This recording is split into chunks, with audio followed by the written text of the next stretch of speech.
The Providence Holy Cross Hour, as I've called it in the past. We had Dr. Klein on last time. This go-round, though, we are having another special guest on the Providence Holy Cross Hour, and is Dr. Marwa Kilani.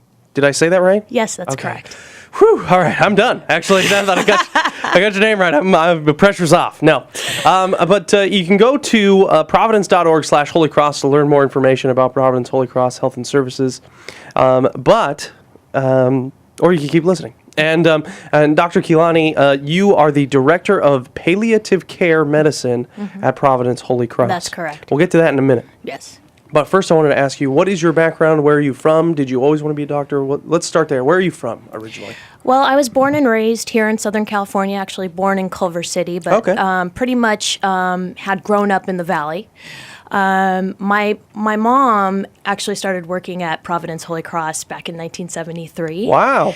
And I think she probably breastfed me in the parking lot. And you haven't left since. So that's it. You just been there. Yeah. I've just been at Holy Cross my whole life. Yeah, there you go. So she worked there actually for quite a while. And different people out of our family have worked there as well. My dad moonlighted there. My uncles moonlighted there. That's funny. But I didn't realize I wanted to be a doctor until I was 4. That took you a while. Yes. It took you a while. I had my uncle, who actually was my mentor as well, was a family physician and gave me my first stethoscope when I was 4 years old, and told me I was going to be a doctor. Oh. And from that point, it was pretty much set in stone. He was clairvoyant as well. That's correct. And there you go. And there you go. And so in high school, you just always wanted to be in medicine. Yeah. I went to Chatsworth High School. Okay. And, total local kid. And went to UCLA for undergraduate as a physiological science major. And went to UC San Diego for medical school. Wow, you just haven't left Southern California. Never. As you shouldn't. No, you shouldn't. There's no reason to, frankly. I mean, I did interview at other schools outside of the state. And it was nice to be there on visits, but this is my home. California is my home. And this is beautiful. And what brought you to, so you were in college. Did you do palliative care in college, or is that something you learned elsewhere? I don't know how it works, and we'll get into the specifics of that later. But what were you thinking of? What kind of medicine did you want to do while you were going through med school? For as long as I could remember, I had always been raised by the elders in my family, whether it be my grandparents or our next door neighbors who were like my grandparents. So I was always attracted to an older population in general. So when I decided on a medical specialty, I decided on internal medicine. I thought about doing perhaps geriatrics, but because I got introduced to palliative care and hospice early on in medical school, I knew that down the line that was something I'd be interested in. That was something you wanted to do. Yeah. And it was really, dealing with patients who had chronic illness, had chronic ailments, and dealing with their backgrounds. And it wasn't just about fixing a disease, but really getting to know people and getting to know patients well. Yeah, and that was just something that interests you. That's correct. Man, that's cool stuff. So, yeah. Okay, I have to ask you: have you been out of California before? You've left the state before, right? Yes, I have. I just wanted to make sure because I've traveled abroad quite a bit. Okay, good. Yes. Good. Just making sure that it's there is stuff outside. There is. I just wanted to make sure that you knew that. That is correct. Okay. Yes, I realize that we're not on an island. Okay, good. Okay, so you got out of medical school. Where did you work when you first started? I first started, actually did my residency at USC. Okay, Don't tell any of my friends Easy. from UCLA that I worked there. Yeah. But I considered it the LA County program. So okay, gotcha. I felt that was safe. Yeah, gotcha. So it was LA County USC. I stayed there for 4 years. I did do a chief resident year. And then after that, I was hired on by a hospitalist group out in San Gabriel Valley. What does that mean?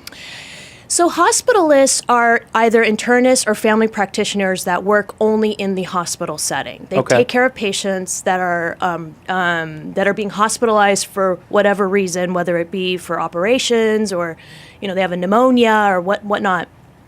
And as a hospitalist, I was able to, continue my internal medicine practice, if you will, but I never had an office. So I was only in the hospital. So I was seeing patients who really had very serious illnesses. Okay. And I began working alongside a palliative care team actually back in 2004. And in 2004, I was introduced to the palliative care team out of Citrus Valley Hospital. And over there, they had a very exceptional palliative care program, hospice program. And then when I decided to move out here to the San Fernando Valley, I got a job offer with Facey Medical Group. Okay. And was able to be a hospitalist for Facey. But my condition was I needed to work at Holy Cross. Okay. And so I was very happy to basically come home. Nice. And just make full circle back to Yeah, Holy that's full Cross. circle. And it was wonderful. It was a wonderful Awesome experience. And now you are there. Yes, And so yes. Okay. So palliative care. Am I pronouncing that correctly? Palliative, yes. Palliative. Uh-huh. Okay, palliative care. I'm not sure what that is. Maybe some people don't. We're going to take a quick break, and we're going to learn more about that. Excellent. Coming up next. This is the Providence Holy Cross Hour on AM 1220 KHTS. We're talking with Dr. Keelani. She is the Director of Palliative Care at Providence Holy Cross. Once a month, I get to interview somebody from Providence Holy Cross. You can go to providence.org/Holy Cross to learn more information. I've had experience there. It's just a fantastic hospital and great stuff. And we have a great guest today, Dr. Keelani. She's the Director of Palliative Care over at Providence Holy Cross. Now, what is that? What is palliative care? And what is its purpose? What is it? Okay.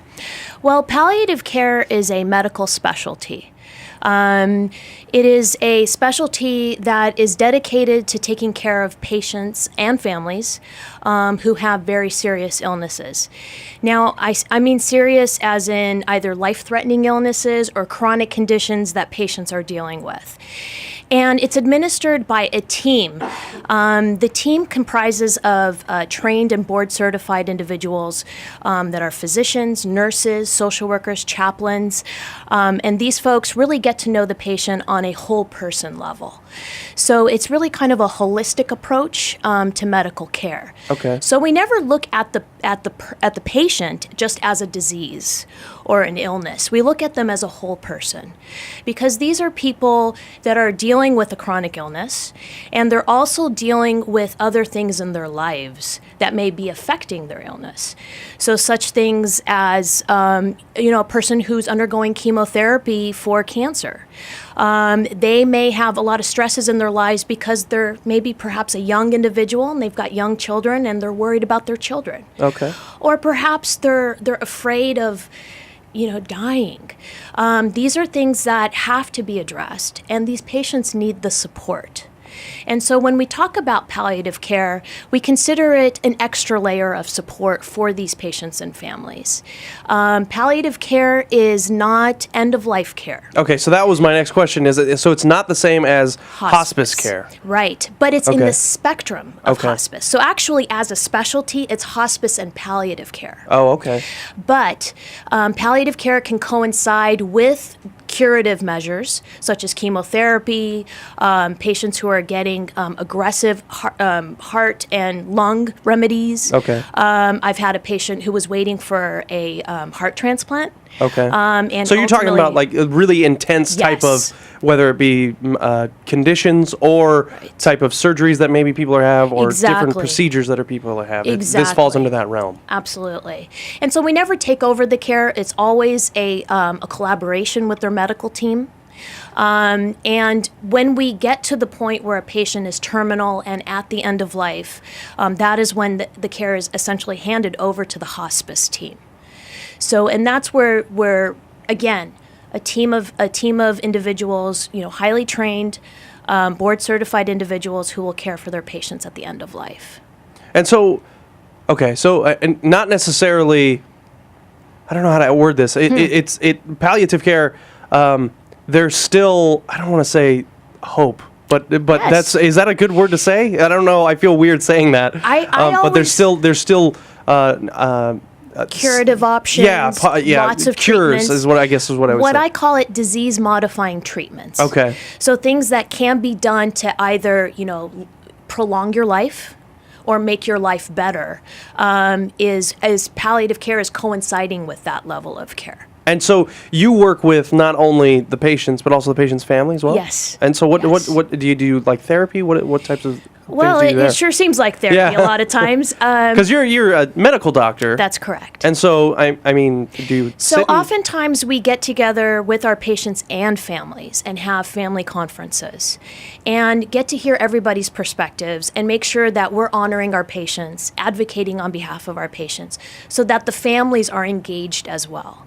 Because the patient isn't just in a silo dealing with these things on their own, their families are dealing with it as well. Yeah, life goes on. Absolutely. And there are times when our patients don't have a voice. They're too weak, or they are demented. They may Okay. have dementia, where their families are then the ones making the decisions on their behalf. Okay.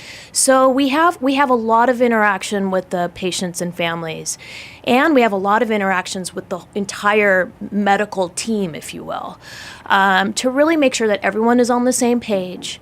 And it's a huge collaboration. It's actually such a beautiful specialty. I'm so fortunate to be a part of it. It's interesting. This the first time I heard of it was when they said, "Oh, you're going to be interviewing Dr. Kalani. She's the director of palliative care." So I was like, "Oh, what is that?" I got to make sure I know how to say it at first, and then learn a little bit more about it. But Yeah. so you have a whole team with you That's correct.